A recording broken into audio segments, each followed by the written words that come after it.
My name is Romeo Durscher and I am the Director of Global Education at DJI. Recently, I went on a trip to Vietnam to survey a potential live broadcast location for the ABC Good Morning America TV show. We arrived in Hanoi and enjoyed a few hours with the locals. And of course, we also enjoyed some wonderful food.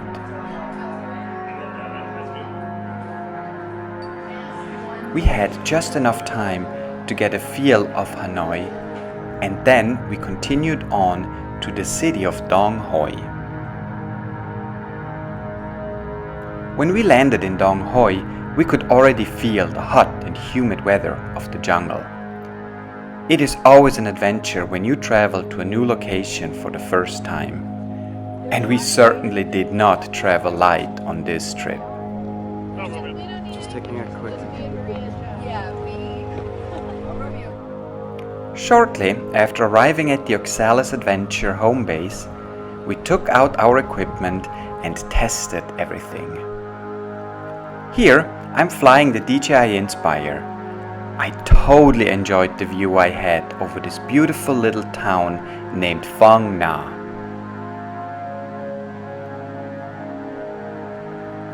No matter at what altitude and in what direction you looked in, this area was just so gorgeous.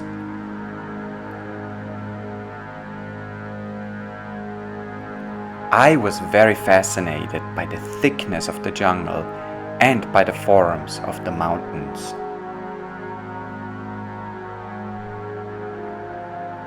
To me, this combination, along with the river, was what I had expected to see in Vietnam.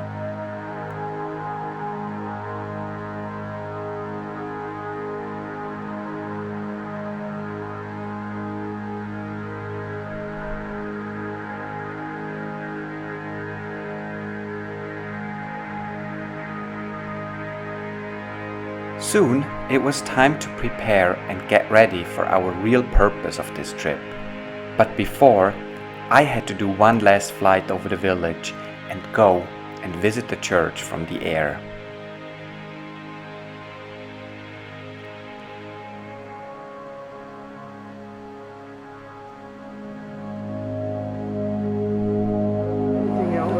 I strapped my Inspire onto an airwheel backpack. Then we said our goodbyes, enjoyed the last pieces of gum, and made our way into the jungle. What do you feel? I've been talking about this for so long. I'm so excited. Ready.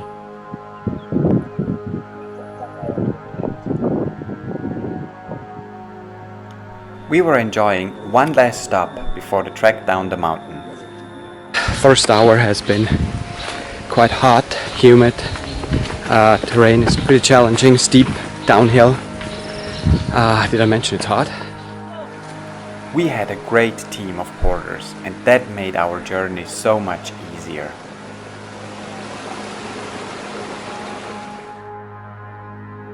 On our way through the jungle, we also passed one of the native villages. It was an incredible honor to fly and see this beautiful tiny village from above. The locals were very interested in this technology, and they enjoyed seeing their homes from above.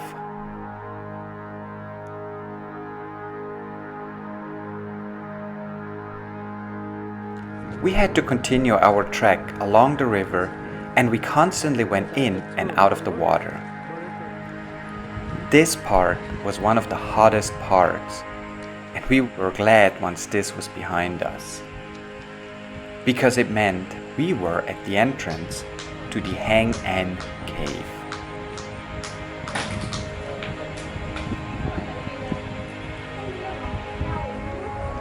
It is an incredible sight when you're on top of these massive boulders looking down at the sandy beach and the campsite. The size of this cave is enormous and can be judged by how small the tents appear.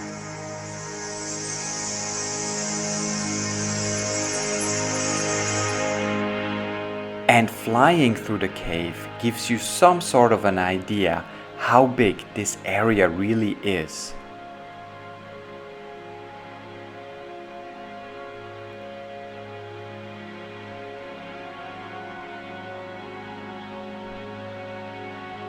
That night, we did some tests to see how the DJI Inspire camera would hold up in a very low light environment. Here, I am trying to find a person illuminated by flashlights only. It wasn't easy. Also because the Inspire created a lot of dust. But that, however, made for some cool shots. Illuminating the water was also challenging. But again, it looked so cool from the air.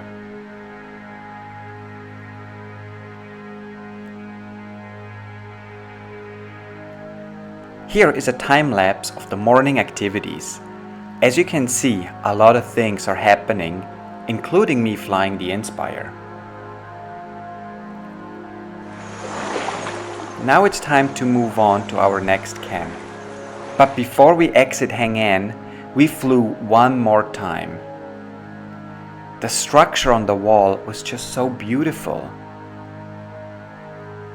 Flying inside a cave, it is very challenging. At times you have absolutely no depth perception, and you never know how close or how far away you are from either the ceiling or the sides. That's especially true when your machine is 200 or 300 meters away. The individuals in this shot give you some idea of the size and scale of this opening. Just massive.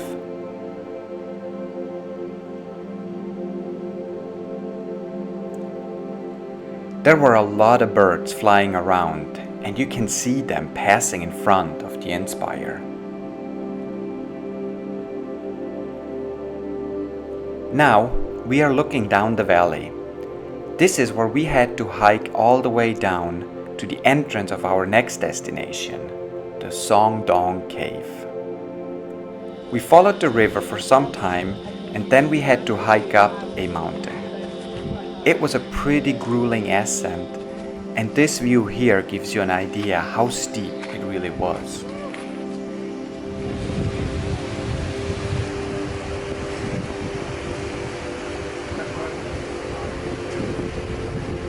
After about an hour, we arrived at another campsite, and this campsite, in essence, is the entrance to the cave. So I took off one more time as I wanted to look down and see if I could spot the cave entrance through the thick forest. As I was landing, I could see all the equipment we were just about to put on to make our descent into the cave more secure.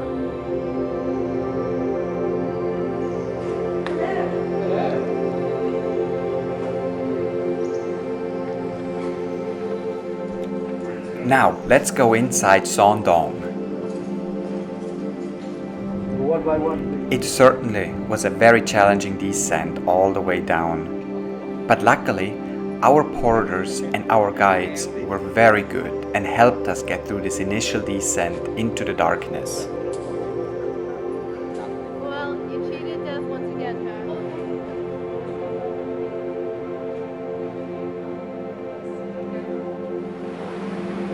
Once we were inside the cave, we had to cross the river, and this particular area also provided an opportunity for one last bath. Surprisingly, the water was not that cold. It really helps to have a person placed in a shot to create some sort of scale. Otherwise, you have absolutely no idea of the size. This is where we came from. It's pretty dark. But this is where we're going. You see those lights down there? That's our campsite.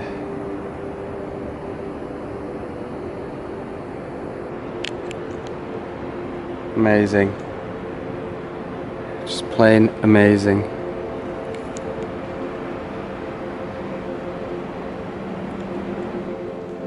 As we were approaching our campsite, we could see one of the openings in the ceiling of the cave. This is called a dough line. This opening provided the area with some daylight, and it made our stay a little bit more comfortable. This is my tent and my view I had when I opened my tent door. I felt like I was on a different planet.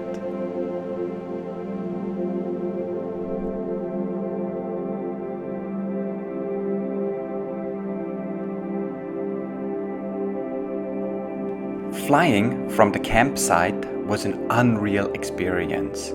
The cave here is very tall and pretty wide, and it has a layer of fog in it. All of this made flying a very different experience. At some point, I could not see the machine anymore, and I had to solely fly by looking at my monitor. Flying backwards like this is extremely hard, as you don't see what's coming up behind you.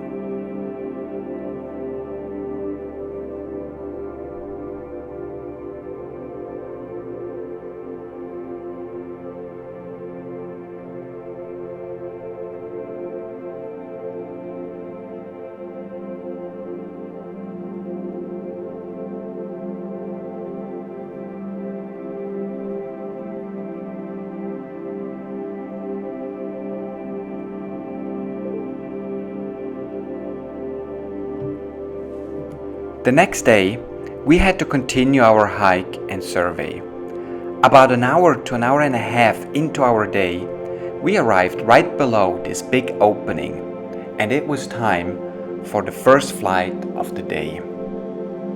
Here, I am now looking back at the campsite, and tilting the camera down gives you some idea of how steep this mountain is. Down below, you can see the members of our team just about ready to make their way up. I decided to track them from the air for a little bit and show how steep this particular ascent was.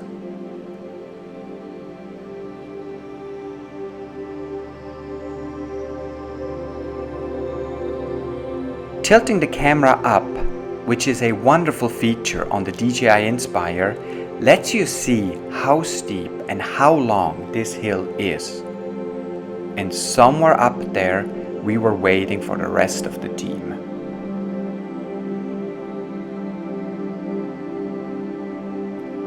Morgan, you can see her in the yellow shirt, is using the rope to pull herself up this steep incline. We all struggled, but thanks to our guides and porters, we made it all the way up.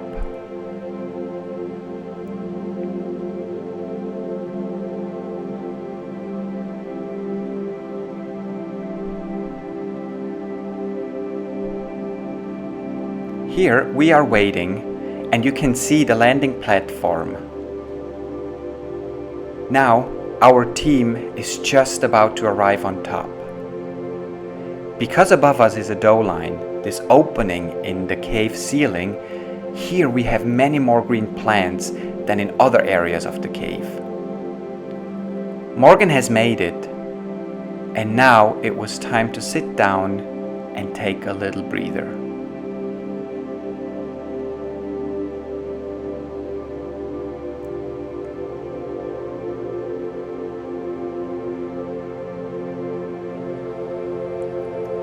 This is a little further down, and we are now waiting for the sunlight to come through the opening and create this beautiful beam of light.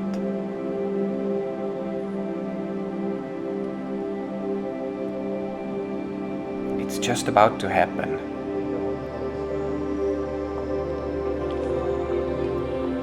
This is part of our team.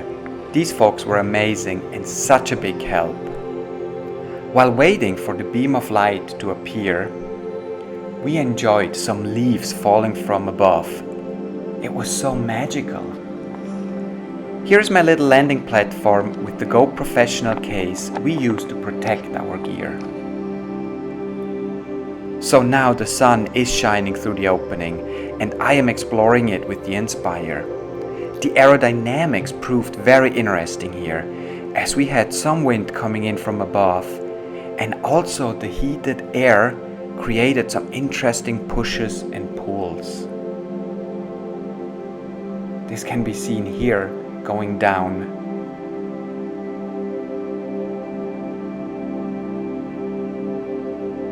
Tilting the camera up, I am now looking towards the darker area of the cave. And then flying through the condensation, it was just so stunning. Look at how this beam of light creates this incredible atmosphere inside the cave.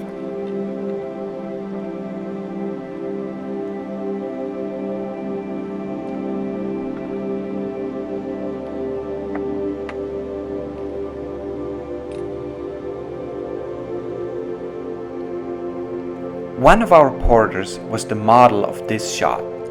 We placed him on this huge stalagmite just so we could get a scale.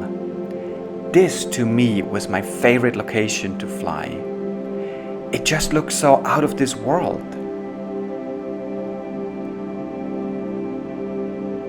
Unreal.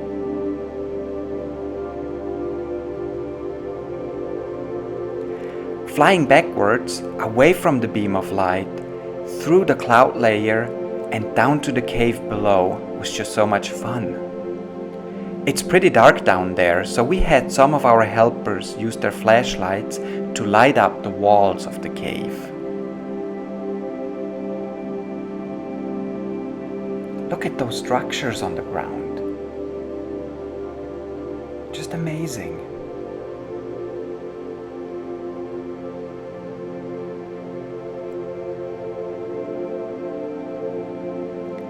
One last view of our model standing on top of this colossal stalagmite.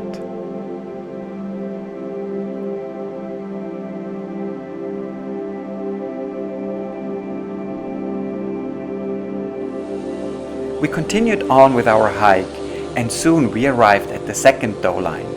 It was time to fly some more, getting the Inspire ready, transitioning and heading down. I enjoyed a 20-minute flight while the camera behind me was rolling and capturing. Look at how this cave is breathing.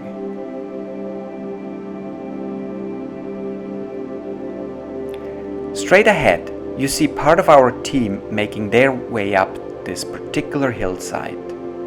Again, it was pretty steep and it took a lot of effort to climb up that hill.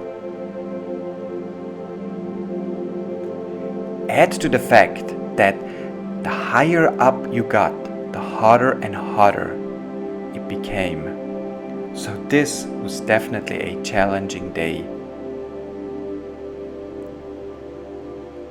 Now look at that. It looks like it's an opening into the cave, but in fact, it's not. There is no way to get out or into the cave from there. This really is just an island about 150 meters below the rim, filled with jungle. The ceiling broke in and the daylight created this beautiful area inside this cave, filled with trees and plants. Incredible.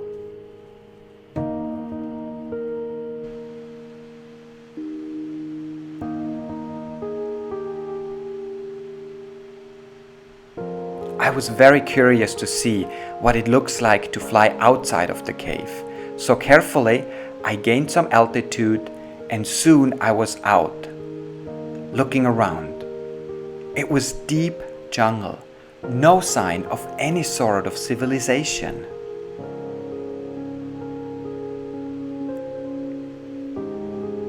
Tilting the camera down reveals that big hole in the ground. These are the views only a drone can provide. Look at that.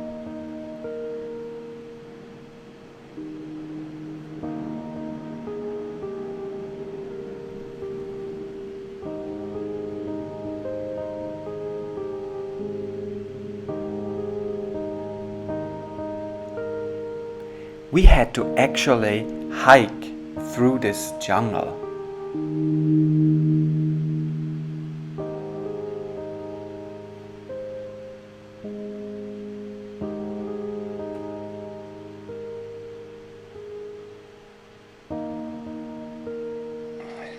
And here we are, going over and under trees. And then we made it to the other side, which had an amazing view over campsite number 2. Perfect. Very far below. Wow. So it was time to fly one more time, exploring campsite number 2 and flying a little bit further inside that area of the cave.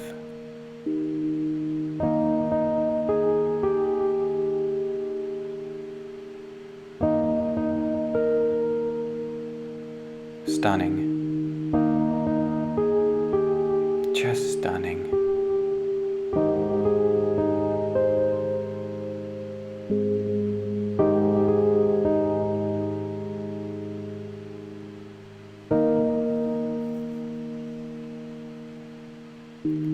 One more wave goodbye, one more turn around to explore the other side, and then it was time to start our way back to campsite number 1. This was a long day.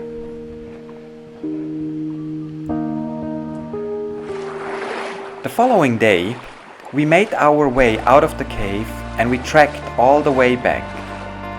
Our porters were just incredible, and they had so much energy that once we got back to the native village, they played some volleyball. Maria made it back, exhausted but happy. And just a few minutes behind Maria, our dear Josh arrived. And Maria, the good soul she is, was waiting with a cold beer. Look at that smile. It's open.